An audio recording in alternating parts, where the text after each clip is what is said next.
Hello everyone, welcome to my channel Srinivi Studies. இன்னைக்கு நம்ம The Rise of Nationalism in Europe சாப்டரில் next topic பார்க்கலாம். அதாவது The New Conservatism after 1815. 1815 என்ன பண்ணுறாங்கன்னா கிரேட் யூரோப்பியன் பவர் அப்படின்ட்டு வந்துட்டு 4 கண்ட்ரிஸ் இருக்காங்க. அது யாருன்னு அப்புறம் சொல்கிறேன். அவங்க என்ன பண்ணுறாங்கன்னா சேர்ந்து வந்துட்டு நெப்போலியனை டிஃபீட் பண்ணிடுறாரு. டிஃபீட் பண்ணிடுறாங்க. எந்த வார்லனா வந்துட்டு வார் ஆஃப் வாட்டர்லூ அப்படிங்கிற ஒரு வாரில் வந்துட்டு நெப்போலியனை வந்துட்டு என்ன பண்ணிடுறாங்க, இவங்க வந்துட்டு டிஃபீட் பண்ணிடுறாங்க. இப்போ நெப்போலியனை டிஃபீட் பண்ணதுக்கப்புறம் புதுசாக ஒரு பாலிசி வந்துட்டு வருது, அதாவது கன்சர்வேட்டிசம்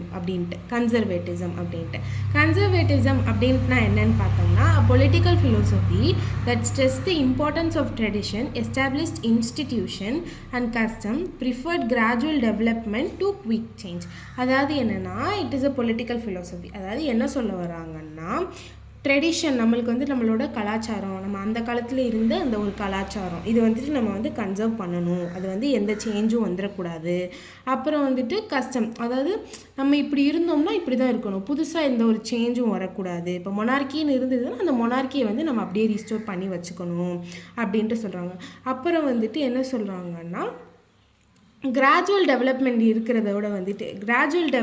இருக்கிறத விட எல்லா இதுவும் வந்துட்டு குயிக்காக சேஞ்ச் நடக்கணும் அப்படின்னு சொல்கிறாங்க. Prefer gradual development to quick change. அதாவது குயிக் சேஞ்ச் எல்லாமே வந்துட்டு டக்குன்னு சேஞ்ச் ஆகணும். இப்போ நம்ம இருக்கிற இந்த சுச்சுவேஷன் எல்லாமே டக்குன்னு சேஞ்ச் ஆகணும். ஆனால் எல்லாமே வந்துட்டு நம்மளோட ட்ரெடிஷ்னல் இன்ஸ்டிடியூஷனை பேஸ் பண்ணி இருக்கணும் அப்படின்ட்டு வந்துட்டு சொல்கிறாங்க. ஓகேங்களா? இப்போ கன்சர்வேட்டிவ்ஸ் அப்படின்னு பார்த்தோம்னா என்னென்னா அவங்க வந்துட்டு traditional institution of the state, அதாவது ஒரு ஏரியாவில், அதாவது ஒரு கண்ட்ரியில் இருக்கிற ட்ரெடிஷ்னல் இன்ஸ்டிடியூஷன்ஸை வந்து ப்ரிசர்வ் பண்ணு. ட்ரெடிஷ்னல் இன்ஸ்டிடியூஷன் அப்படின்ட்டுனா என்னென்னு பார்த்தோம்னா மொனார்க்கி, அதாவது இந்த அரசாட்சி, அப்புறம் சர்ச்சு, சோஷியல் ஹைரார்க்கி. அதாவது சோஷியல் ஹைரார்க்கினா அந்த லெவல்ஸ் ஆஃப் ஆர்கனைசேஷன் இருக்கும்ல. இப்போ வந்துட்டு ஒரு சில குரூப் ஆஃப் பீப்புள் வந்துட்டு லோ கிளாஸ்ன்னு இருப்பாங்க, ஒரு சில group of people middle class, ஒரு சில இப்போ குரூப் ஆஃப் பீப்புள் வந்துட்டு என்னவா இருப்பாங்கன்னா ஹை கிளாஸ், இந்த மாதிரி இருப்பாங்களே.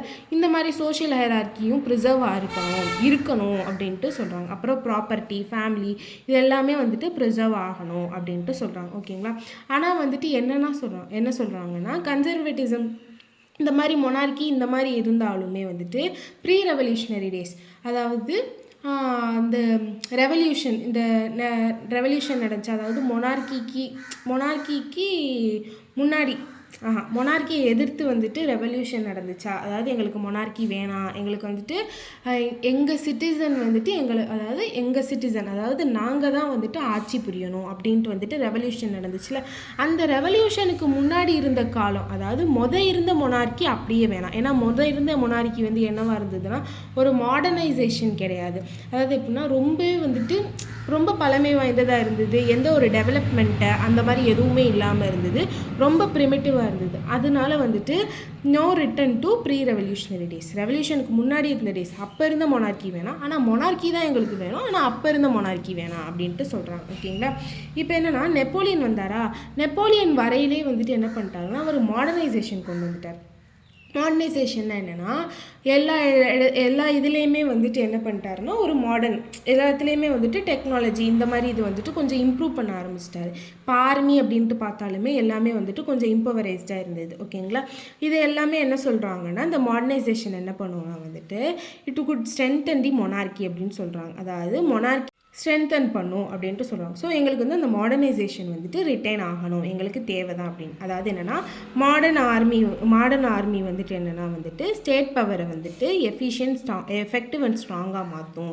அந்த மாடர்னைசேஷன் எங்களுக்கு அப்படியே தான் வேண்டும் அப்படின்ட்டு சொல்கிறாங்க. அதாவது என்னென்னா மாடர்ன் ஆர்மி, எஃபிஷியன்ட், பியூரோக்ரசி அப்படின்னு பார்த்தோம்னா கவர்மெண்ட். ஓகேங்களா?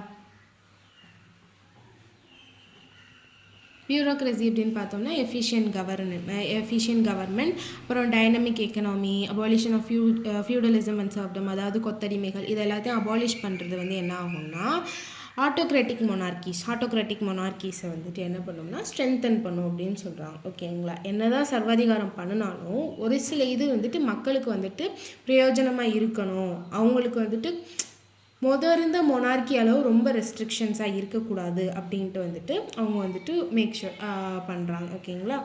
இப்போ என்னென்னா வந்துட்டு இந்த ரெப்ரசன்டேட்டிவ் ஆஃப் யூரோப்பியன் பவர்ஸ் அப்படின்னு சொல்கிறேன்ல, அவங்க என்னென்னா 1815 நெப்போலியனை வந்து வாட்டர்லூ அப்படிங்கிற வாரில் வந்துட்டு டிஃபீட் பண்ணிடுறாங்க. அந்த ரெப்ரசன்டேட்டிவ்ஸ் 4 கண்ட்ரிஸ் என்னென்னா பிரிட்டன், ரஷ்யா, பிரஷ்யா, ஆஸ்ட்ரியா. இவங்க தான் வந்துட்டு பிரிட்டன் யூரோப்பியன் பவர்ஸோட மேஜர்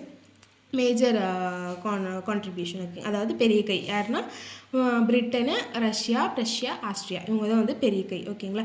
இப்போ இவங்க என்ன பண்ணுறாங்கன்னா வியன்னா போகிறாங்க 1815. வியன்னாவில் வந்துட்டு ஒரு காங்கிரஸ் கண்டக்ட் பண்ணுறாங்க. அதாவது ஒரு மீட்டிங். அது என்னன்னு சொல்லுவோம்னா ட்ரீட்டி ஆஃப் வியன்னா அப்படின்ட்டு சொல்லுவோம். Treaty of Vienna.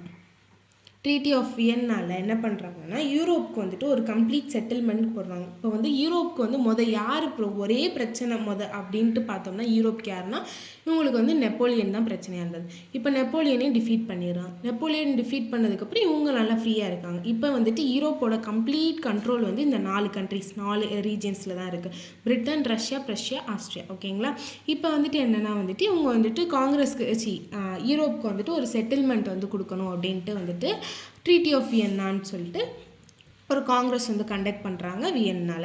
அங்கே அதுக்கு யார் ஹெட்டாக இருக்கா அப்படின்ட்டு பார்த்தோம்னா ஆஸ்ட்ரியன் சான்சலர் யாருன்னா டியூக் மெட்டர்னிச். ஓகேங்களா. டியூக் மெட்டர்னிச் அப்படிங்கிறவர் தான் வந்துட்டு என்ன பண்ணுறாருன்னா அதுக்கு வந்துட்டு லீடராக இருந்து அதை வந்துட்டு லீட் பண்ணுறாரு. ஓகேங்களா. அந்த ட்ரீட்டி ஆஃப் வியன்னாவை இவரோட மெயின் இன்டென்ஷன் என்னென்னா வந்துட்டு நெப்போலியன் கொண்டு வந்தாரா, நெப்போலியன் கொண்டு வந்து மேஜர் சேஞ்சஸ் நெப்போலியன் வந்துட்டு கொண்டு வந்த மேஜர் சேஞ்சஸ் எல்லாத்தையும் வந்துட்டு மாற்றணும். நெப்போலியன் கொண்டு வந்த சேஞ்சஸ் எல்லாத்தையும் இவங்க மாற்றி இவங்க இஷ்டத்துக்கு மாற்றணும் அப்படிங்கிறது தான் இவங்களோட மேஜர் இன்டென்ஷன். அதாவது undoing the changes during Napoleonic wars. ஓகேங்களா. இப்போ அந்த செட்டில்மெண்ட் என்ன அப்படின்ட்டு பார்த்தோம்னா போர்பன் டைனஸ்டி, அதாவது வந்துட்டு ஃப்ரான்ஸ் வந்துட்டு ஃபஸ்ட்டு மொனார்கி ரூலில் இருக்கையில் லூயிஸ் 16 அப்படின்றவர் அவர் தான் வந்துட்டு இந்த போர்பன் டைனஸ்டியை வந்து ரூல் பண்ணிகிட்டு இருந்தார். இந்த போர்பன் டைனஸ்டியிலேருந்து தான் வந்துட்டு இந்த ரெவல்யூஷனரிஸ் வந்துட்டு ஃபஸ்ட்டு அதுக்கப்புறம் டெமோக்ரஸி வாங்கினாங்க. அதுக்கப்புறம் நெப்போலியன் வந்தார், திருப்பி டெமோக்ரஸிக்கு போகிறாங்க. அந்த போர்பன் டைனஸ்டியிலேருந்து தான் ஃபஸ்ட்டு ரெவல்யூஷன்ஸ் இதாகி டெமோக்ராட்டிக்காக மாறிச்சு. இப்போ என்ன பண்ணுறாங்கன்னா இந்த போர்பன் டைனஸ்டிக்கு வந்துட்டு என்ன பண்ணுறாங்கன்னா திருப்பி வந்துட்டு பவரை கொடுத்துட்றாங்க. ஓகே, நீங்கள் வந்துட்டு இந்த ஏரியாவை வச்சுக்கோங்க, நீங்கள் வந்துட்டு இந்த ஃப்ரான்ஸை வந்து ரூல் பண்ணிக்கோங்க அப்படின்னு வந்துட்டு அந்த போர்பன் டைனஸ்டிகிட்ட வந்துட்டு என்ன கொடுத்துட்டாங்கன்னா அவங்களோட பவரை திருப்பி கொடுத்துட்டாங்க. ஃப்ரான்ஸ் என்ன ஆயிடுச்சுன்னா வந்துட்டு அது அனெக்ஸ் பண்ணி வச்சுருந்த நிறைய டெரிட்டரிஸை வந்துட்டு இழந்துருச்சு. அது வந்துட்டு வாங்கி வச்சுருந்த நிறையா ஏரியாஸே இழந்துருச்சு. அதாவது நெப்போலியன் வந்துட்டு என்ன பண்ணாருன்னா நிறையா ஃப்ரான்ஸை சுற்றி இருக்கிற எல்லா இடத்தையும் வளைச்சி போட்டுட்டார். அந்த எல்லா இடத்தையும் இப்போ என்ன பண்ணிட்டாங்கன்னா ஃப்ரீ பண்ணிட்டாங்க. நீங்கள் வந்துட்டு இப்போ ஃப்ரான்ஸ் கண்ட்ரோலில் இல்லை, ஏன்னா நெப்போலியன் இப்போ வந்துட்டு உங்களோட ரூலர் இல்லை அப்படின்ட்டு சொல்லிட்டு என்ன பண்ணிட்டாங்கன்னா ஃப்ரான்ஸை சுற்றி இருக்கிற எல்லா இடத்தையும் வந்துட்டு என்ன பண்ணிட்டாங்கன்னா நீங்கள் ஃப்ரீயாக போய்க்கோங்க அப்படின்ட்டு சொல்லிட்டு விட்டுட்டாங்க. ஓகேங்களா. இப்போ என்ன பண்ணுறாங்கன்னா சீரீஸ் ஆஃப் ஸ்டேட்ஸ் நிறைய ஸ்டேட்ஸை வந்துட்டு நிறையா ரீஜன்ஸை வந்து என்ன பண்ணுறாங்கன்னா ஃப்ரான்ஸோட பவுண்டரி சுற்றி வைக்கிறாங்க.